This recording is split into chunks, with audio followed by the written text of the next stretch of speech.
Long distance relationship ക്രമേണ നശിച്ചു വരുന്നതായിട്ടാണ് കാണുന്നത്. അത് ഇല്ലാതാകുന്നതായിട്ടും കണ്ടുവരുന്നുണ്ട്. അതായത് ലോങ് ഡിസ്റ്റൻസ് റിലേഷൻഷിപ്പിൽ നിൽക്കുമ്പോൾ പരസ്പരം കമ്മ്യൂണിക്കേഷൻ ഇല്ല എന്നുള്ളതാണ്. ഒരു റിലേഷൻഷിപ്പിൽ എപ്പോഴും അത്യാവശ്യം കമ്മ്യൂണിക്കേഷനാണ് എന്നുള്ളതാണ്. പരസ്പരം കണ്ടുമുട്ടുക, അതുപോലെ തന്നെ ഫോൺ വഴി സംസാരിക്കുക, ചാറ്റ് ചെയ്യുക, ഇതെല്ലാം ഒരു റിലേഷൻഷിപ്പിൻ്റെ ബേസിക് തന്നെയാണ്. ഫൗണ്ടേഷൻ എന്ന് പറയുന്നത് തന്നെ ഒരു റിലേഷൻഷിപ്പിൻ്റേത് കമ്മ്യൂണിക്കേഷനാണ്. അപ്പോൾ കമ്മ്യൂണിക്കേഷൻ ഇല്ലാതെ വരുന്ന ആ അവസ്ഥയിൽ ഏത് റിലേഷൻഷിപ്പും ഫെയിൽഡ് ആകുമെന്നുള്ളതാണ്.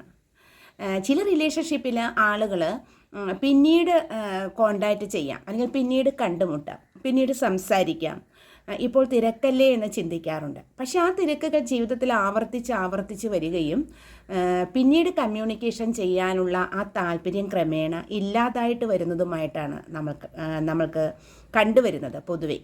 അപ്പോൾ എപ്പോഴും ഒരു കമ്മ്യൂണിക്കേഷൻ്റെ ബേസിക് എന്ന് പറയുന്നത് തന്നെ നമ്മൾക്ക് പരസ്പരമുള്ള കമ്മ്യൂണിക്കേഷനാണ് എന്നുള്ളതാണ്. നമുക്കിപ്പോൾ ഒരു റിലേഷൻഷിപ്പിൻ്റെ ഫൗണ്ടേഷൻ എന്ന് പറയുന്നത് തന്നെ കമ്മ്യൂണിക്കേഷനാണ് എന്ന് മനസ്സിലാകാം. കമ്മ്യൂണിക്കേഷൻ ഇല്ല എങ്കിൽ ക്രമേണ അത് നശിച്ചു വരുന്നതായിട്ട് കാണാം.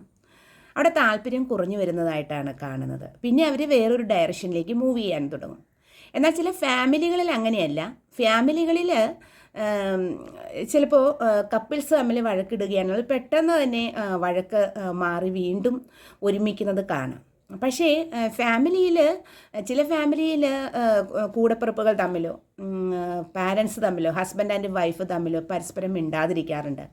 അതങ്ങനെ നീണ്ടു പോവുകയാണെങ്കിൽ, ഒരു 3 ദിവസം അതിൽ കൂടുതൽ നീണ്ടു പോവുകയാണെങ്കിൽ ആ വഴക്ക് അവിടെ സ്ട്രോങ് ആയി വരുമെന്നുള്ളതാണ്. അവിടെ ഈഗോ വരും, പിന്നീട് കോമ്പറ്റീഷൻ വരും.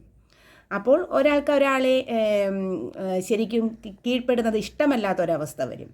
അപ്പോൾ താൻ വലുതാണെന്ന് കാണിക്കാനായിട്ട് തുടങ്ങും, ഒരു ഫാമിലിയിൽ ഇരുന്നു കൊണ്ട് തന്നെ. അപ്പോഴും അവിടെ ആ ബന്ധത്തിന് ഒരു മങ്ങലേൽക്കുന്നതായിട്ടാണ് നമ്മൾ കാണുന്നത്. അപ്പോൾ എപ്പോഴും മനുഷ്യർക്ക് ഒരു നല്ല റിലേഷൻഷിപ്പ് നിലനിർത്തണമെങ്കിൽ കമ്മ്യൂണിക്കേഷൻ അത്യാവശ്യമാണ് എന്നുള്ളതാണ്. കമ്മ്യൂണിക്കേഷൻ വേണം, എന്നാൽ മാത്രമാണ് ആ റിലേഷൻഷിപ്പ് മുന്നോട്ട് കൊണ്ടുപോകാൻ. അപ്പോൾ ഒരു റിലേഷൻഷിപ്പിൻ്റെ ബേസിക് എന്ന് പറയുന്നത്, ഫൗണ്ടേഷൻ എന്ന് പറയുന്നത് കമ്മ്യൂണിക്കേഷനാണ്. ആഴ്ചയിൽ ഒരു പ്രാവശ്യമെങ്കിലും അവർ പരസ്പരം ചാറ്റ് ചെയ്യേണ്ടതാണ്, അല്ലെങ്കിൽ ഫോൺ വഴി കോണ്ടാക്റ്റ് ചെയ്യേണ്ടതാണ്, പരസ്പരം കണ്ടുമുട്ടേണ്ടതാണ്. പിന്നെ ആ റിലേഷൻഷിപ്പിന് ഇതൊന്നും ഇല്ലാതെ വരുമ്പോൾ അവിടെ വാല്യൂ നഷ്ടപ്പെടുന്നു എന്നുള്ളതാണ്. ക്രമേണ താല്പര്യം ഇല്ലാതാകും. ചില ആളുകൾ ഈഗോ നിമിത്തവും ഭയനിമിത്തവും സംസാരിക്കാൻ പുറകോട്ട് മാറുന്ന ഒരു സംഭവമുണ്ട്. അതായത് ചിലവരെ കുറച്ച് നാൾ അകന്ന് നിന്ന് കഴിയുമ്പോൾ തൻ്റെ പങ്കാളി എന്ത് വിചാരിക്കും, അല്ലെങ്കിൽ താൻ സ്നേഹിക്കുന്ന വ്യക്തി എന്ത് വിചാരിക്കും എന്ന് കരുതിക്കൊണ്ട് ഒരു ഭയമാണ് അവർക്ക് സംസാരിക്കാൻ. അങ്ങനെ ഭയം കൂടി വരുമ്പോൾ അവർ പിന്നോട്ട് മാറിപ്പോവുകയും കമ്മ്യൂണിക്കേഷൻ ഒട്ടും ഇല്ലാത്തൊരവസ്ഥയിലേക്ക് പോവുകയും വേറെ ഡയറക്ഷനിലേക്ക് മൂവ് ചെയ്യുന്നതായിട്ടും കാണാം. അപ്പോഴെപ്പോഴും പരമ്പരാഗത കാലം മുതലേ ഒരു ഫാമിലിയിലായാലും ഒരു റിലേഷൻഷിപ്പിലായാലും കമ്മ്യൂണിക്കേഷൻ അതിൻ്റേതായ പ്രാധാന്യമുണ്ട് എന്നുള്ളതാണ്.